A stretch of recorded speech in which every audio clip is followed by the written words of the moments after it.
বিশ্ব ফুটবলের সবচেয়ে বড় আসর ফিফা ওয়ার্ল্ড কাপ সামনে রেখে প্রস্তুতি যখন তুঙ্গে, তখনই বিশ্বের দুই বৃহৎ দেশ ভারত ও চীনে সম্প্রচার অনিশ্চয়তা নতুন করে উদ্বেগ তৈরি করেছে। কোটি কোটি ফুটবল প্রেমীর দেশ হওয়া সত্ত্বেও এখনও পর্যন্ত এই দুই দেশে আসন্ন বিশ্বকাপ সম্প্রচারের সত্য নিয়ে কোনো চূড়ান্ত সিদ্ধান্ত হয়নি। বিশ্ব ফুটবলের নিয়ন্ত্রক সংস্থা ফিফা জানিয়েছে, তারা ইতোমধ্যে বিশ্বের অন্তত 175টি অঞ্চলের সম্প্রচারকারীদের সঙ্গে চুক্তি সম্পন্ন করেছে। তবে ভারত ও চীনের ক্ষেত্রে আলোচনা এখনও চলমান।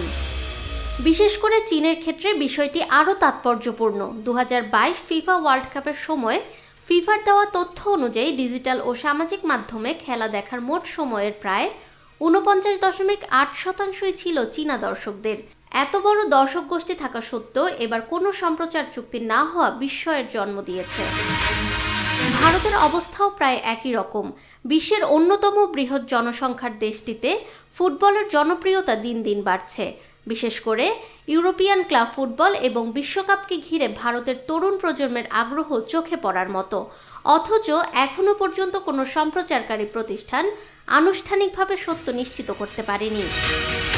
বিশ্লেষকদের মতে এর পেছনে কয়েকটি কারণ থাকতে পারে। সম্প্রচার সত্যের মূল্য বৃদ্ধি, ডিজিটাল প্ল্যাটফর্মের বিস্তার এবং স্থানীয় নীতিগত জটিলতা সব মিলিয়ে আলোচনাকে জটিল করে তুলেছে। একই সঙ্গে বিজ্ঞাপন বাজারের অনিশ্চয়তা বড় ভূমিকা রাখতে পারে। আসন্ন বিশ্বকাপ শুরু হতে যাচ্ছে আগামী 11 জুন থেকে। সময় যতই ঘনিয়ে আসছে ততই বাড়ছে শঙ্কা। সম্প্রচার চুক্তি চূড়ান্ত করা, প্রযুক্তিগত প্রস্তুতি নেওয়া এবং বিজ্ঞাপন বিক্রির মতো গুরুত্বপূর্ণ কাজ সম্পন্ন করার জন্য হাতে রয়েছে খুব অল্প সময়। ফলে শেষ মুহূর্তে সমাধান না হলে বড় ধরনের সম্প্রচার সংকট তৈরি হতে পারে। বিশ্বকাপ শুধু একটি ক্রীড়া আসর নয়, এটি একটি বৈশ্বিক বিনোদন উৎসব। ভারত ও চীনের মতো বিশাল দেশ এতে যুক্ত না থাকলে তার দর্শক সংখ্যা ও বাণিজ্যিক দিক থেকে বড় প্রভাব ফেলতে পারে। ফাহমিদা বিনতে আনোয়ার, নিরপেক্ষ। নিরপেক্ষ, সত্য প্রকাশে আপোষহীন।